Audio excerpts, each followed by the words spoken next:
ಕರ್ತನಲ್ಲಿ ಪ್ರಿಯರಾದವರೇ, ಇಂದಿನ ನಿರೀಕ್ಷೆಯ ವಾಕ್ಯ ಈ ಧ್ಯಾನ ಕಾರ್ಯಕ್ರಮದಲ್ಲಿ ನಿಮ್ಮೆಲ್ಲರನ್ನು ನೋಡುವುದರಲ್ಲಿ ನಾನು ಬಹಳ ಸಂತೋಷ ಪಡ್ತೇನೆ.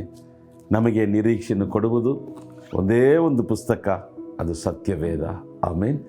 ಈ ಬೈಬಲನ್ನು ಓದುವುದಕ್ಕೆ, ಈ ಬೈಬಲನ್ನು ಧ್ಯಾನಿಸುವುದಕ್ಕೆ, ಈ ಬೈಬಲನ್ನು ಹೊತ್ತುಕೊಂಡು ನಡೆಯುವುದಕ್ಕೆ ಎಂದಿಗೂ ನಾಚಿಕೆ ಪಡಬೇಡ್ರಿ. ಇದು ದೇವರ ವಾಕ್ಯ. ಆಮೇನ್. ಭಾನುವಾರ ಚರ್ಚಿಗೆ ಹೋಗ್ತೀರಾ, ಬೈಬಲನ್ನು ಬ್ಯಾಗ್ ಒಳಗೆ ಇಟ್ಕೋಬೇಡ್ರಿ, ಎಲ್ಲರೂ ನೋಡೋ ಥರ ಕೈಯಲ್ಲಿ ಹಿಡ್ಕೊಂಡು ಹೋಗ್ರಿ. ದೇವರ ವಾಕ್ಯದ ಬಗ್ಗೆ ನಾವು ಒಂದು ದಿನವೂ ನಾಚಿಕೆ ಪಡಲೇಬಾರ್ದು.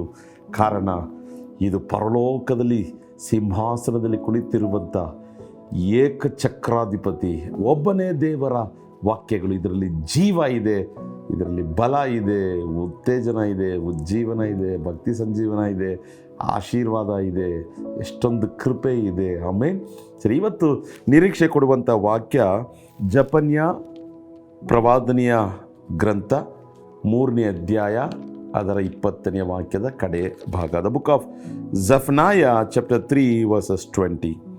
ನಿಮ್ಮನ್ನು ಲೋಕದ ಸಕಲ ಜನಾಂಗಗಳಲ್ಲಿ ಕೀರ್ತಿ ಸ್ತೋತ್ರಗಳಿಗೆ ಗುರಿ ಮಾಡುವೆನು, ಇದು ಯೆಹೋವನ ನುಡಿ.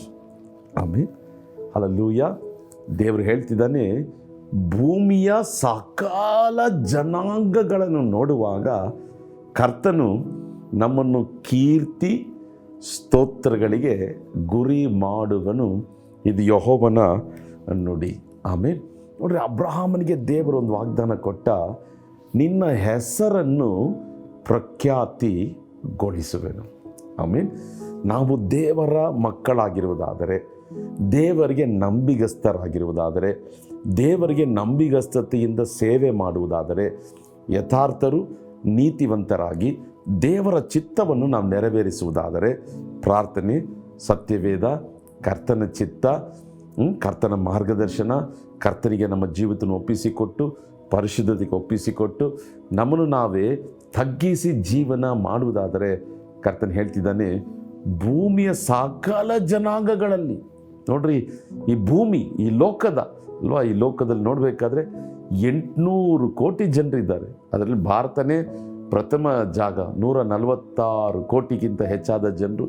2ನೇ ಸ್ಥಾನದಲ್ಲಿ ಚೀನಾ ದೇಶವಿದೆ. ಅಂದರೆ ಎಷ್ಟೋ ಜನಾಂಗಗಳಿದೆ, ಎಷ್ಟೋ ಪಂಗಡಗಳಿದೆ, ಎಷ್ಟೋ ಜಾತಿಯ ಜನರಿದ್ದಾರೆ. ಕರ್ತನ ಹೇಳ್ತಿದ್ದಾನೆ, ಈ ಜನಾಂಗಗಳಲ್ಲಿ ಇವರಿಗಿಂತ ಹೆಚ್ಚಾಗಿ ನಿನ್ನ ಹೆಸರನ್ನು ನಾನು ಕೀರ್ತಿಗೊಳಿಸುವೆ, ನಾನು ಅದನ್ನು ಹೊಗಳುವಂತೆ ಮಾಡುವೆ. ನಮ್ಮನ್ನು ನಾವೇ ಹೆಮ್ಮೆ ಕೊಚ್ಚಿಕೊಳ್ಳುವುದಕ್ಕಾಗಿ ಅಲ್ಲ, ನಮ್ಮ ಮೂಲಕವಾಗಿ ಕರ್ತನ ನಾಮ ಮಹಿಮೆ ಹೊಂದುವುದಕ್ಕಾಗಿ. ಇವತ್ತು ನಿಮ್ಮನ್ನು ಹೀಯಾಳಿಸ್ತಿದ್ದಾರಾ, ವೇದನೆ ಪಡಿಸ್ತಿದ್ದಾರಾ, ಅವಮಾನ ಪಡಿಸ್ತಿದ್ದಾರಾ, ಚಿಂತೆ ಪಡಬೇಡ್ರಿ. ದಿನ ಒಂದು ಬರ್ತದೆ, ಕರ್ತನು ನಿಮ್ಮ ಹೆಸರನ್ನು ಎಲ್ಲ ಜನರಿಗಿಂತ ಪ್ರಖ್ಯಾತಿಗೊಳಿಸ್ತಾನೆ. ಒಂದು ವೇಳೆ ಇವತ್ತು ನಿಮ್ಮ ಕುಟುಂಬದಲ್ಲಿ ನಿಮ್ಮನ್ನು ಕೀಳಾಗಿ ನೋಡ್ತಿದ್ದಾರಾ, ಯಾವುದಕ್ಕೂ ಪ್ರಯೋಜನ ಇಲ್ಲ, ನಿಮಗೆ ಕೆಟ್ಟ ಹೆಸರು ಕೊಡ್ತಿದ್ದಾರಾ ಅಲ್ವಾ, ಈ ಕೀರ್ತಿ ಬರೋದಕ್ಕಿಂತ ಹೊಗಳಿಕೆಗಿಂತ ನಿಮ್ಮನ್ನು ಹೀಯಾಳಿಸ್ತಿದ್ದಾರಾ, ಗೇಲಿ ಪರಿಹಾಸ್ಯ ಮಾಡ್ತಿದ್ದಾರಾ, ಕರ್ತನ ಹೇಳ್ತಿದ್ದಾನೆ, ಭಯಪಡಬೇಡ ಮಗಳೇ, ಭಯಪಡಬೇಡ ಮಗನೇ, ನೀನು ಈ ಉಪದ್ರವದಲ್ಲಿ ನಂಬಿಗಸ್ತನಾಗಿರು, ನನಗೆ ಯಥಾರ್ಥನಾಗಿ ಜೀವಿಸು, ನನ್ನ ಚಿತ್ತವನ್ನು ನೆರವೇರಿಸು, ನನ್ನ ಹೃದಯದ ಬಯಕೆಗಳನ್ನು ನೀನು ಪೂರೈಸು. ನಾನು ನಿನ್ನನ್ನು ಈ ಲೋಕದ ಎಲ್ಲ ಜನಾಂಗಗಳಲ್ಲಿ ನಾನು ಕೀರ್ತಿ ಸ್ತೋತ್ರಗಳಿಂದ ನಿನ್ನನ್ನು ಉದ್ಧರಿಸುವೆ. ನನಗೆ ತಿಳಿದಂಥ ಒಂದು ಸಹೋದರ ಒಂದು ಹಳ್ಳಿಯಲ್ಲಿ ಸಾಧಾರಣ ಗ್ರಾಮದಲ್ಲಿ ಚಿಕ್ಕ ಮನೆಯಲ್ಲಿ ಹುಟ್ಟಿದ್ರು. ಹೆಚ್ಚು ಕಮ್ಮಿ ಒಂದು 40-45 ವರ್ಷ ಅವರು ಸೇವೆ ಮಾಡಿ ಅವರು ಸಾಕ್ಷಿ ಹೇಳಿದ್ರು, ಬ್ರದರ್, ಅನ್ಬು ಬ್ರದರ್, ಈ ಲೋಕದ ಅನೇಕ ದೇಶಗಳಿಗೆ ದೇವರನ್ನು ಕರ್ಕೊಂಡೋಗಿದ್ದಾರೆ, ಅನೇಕ ದೇಶಗಳಲ್ಲಿ ದೇವರನ್ನು ಉಪಯೋಗಿಸಿದ್ದಾರೆ. ನಾನೊಂದು ಚಿಕ್ಕ ಕುಗ್ರಾಮದಲ್ಲಿ ನಾನು ಹುಟ್ಟಿದೆ, ಇದೆಲ್ಲ ನಡೆಯೋದಕ್ಕೆ ಸಾಧ್ಯನೇ ಇಲ್ಲ, ಆದರೆ ದೇವರ ಕೃಪೆ. ಆಮೇಲೆ ಆ ಸಹೋದರನನ್ನು ಜಗದ್ಯಾದ್ಯಂತ ಹೆಸರನ್ನು ಹೊಗಳಿಕೆ ಮಾಡುವುದಾದರೆ, ಕೀರ್ತಿ ಸ್ತೋತ್ರಗಳಿಂದ ತುಂಬಿಸುವುದಾದರೆ, ನಿಮ್ಮನ್ನು ದೇವರು ಮಾಡುವ ದೇವರ ಚಿತ್ತಕ್ಕೆ ಒಪ್ಪಿಸ್ಕೊಡ್ರಿ. ದೇವರಿಗೆ ಪರಿಶುದ್ಧರಾಗಿ ಯಥಾರ್ಥರಾಗಿ ಜೀವಿಸಿರಿ.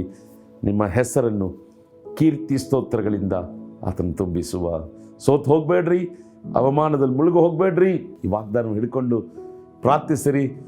ನಂಬಿಗಸ್ತನಾದಂಥ ಮನುಷ್ಯನು ನಿಶ್ಚಯವಾಗಿ ಕರ್ತನು ಅವರ ಹೆಸರನ್ನು ಪ್ರಖ್ಯಾತಿಗೊಳಿಸುವ. ಕಣ್ಗಳನ್ನು ಮುಚ್ಚಿ ಪ್ರಾರ್ಥಿಸೋಣ. ನಮ್ಮನ್ನು ಪ್ರೀತಿಸುವಂಥ ಪರಲೋಕದ ತಂದೆಯೇ, ದೇವರೇ, ನೀನು ಕೊಡುವಂಥ ಈ ವಾಗ್ದಾನಕ್ಕಾಗಿ ಸ್ತೋತ್ರ ಸ್ವಾಮಿ. ನಮ್ಮ ಹೆಸರನ್ನು ನೀನು ಪ್ರಖ್ಯಾತಿಗೊಳಿಸ್ತೀಯ ಸ್ವಾಮಿ, ಫೇಮಸ್ ಮಾಡ್ತೀಯ ಸ್ವಾಮಿ.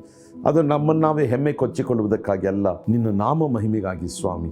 ದೇವರೇ, ಕಾರ್ಯಕ್ರಮ ನೋಡುವಂಥ ಜನರು ಒಂದು ವೇಳೆ ಅವಮಾನದಲ್ಲಿ ಕುಗ್ಗಿ ಹೋಗಿ ಜೀವಿಸ್ತಿರ್ಬೋದು. ಇವರ ಹೆಸರನ್ನು ಎಲ್ಲ ಜನಾಂಗಗಳಿಗಿಂತ, ಇವರ ಕುಟುಂಬದಲ್ಲಿರುವಂಥ ಎಲ್ಲ ಜನರಿಗಿಂತ ನೀನು ಕೀರ್ತಿ ಸ್ತೋತ್ರಗಳಿಂದ ತುಂಬಿಸು ಸ್ವಾಮಿ. ಇದು ಯೆಹೋವನ ನುಡಿ ಎಂಬುದಾಗಿ ಹೇಳಿದ ನಿನ್ನ ವಾಕ್ಯದ ಅನುಸಾರವಾಗಿ ಇವರನ್ನು ದೃಢಪಡಿಸು, ಬಲಪಡಿಸು, ಆಶೀರ್ವದಿಸು. ಮಹಿಮೆ ನಿಮಗೆ ಸಲ್ಲಿಸ್ತೇವೆ ಯೇಸುವಿನ ನಾಮದಲ್ಲಿ ತಂದೆಯೇ, ಆಮೇನ್, ಆಮೇನ್.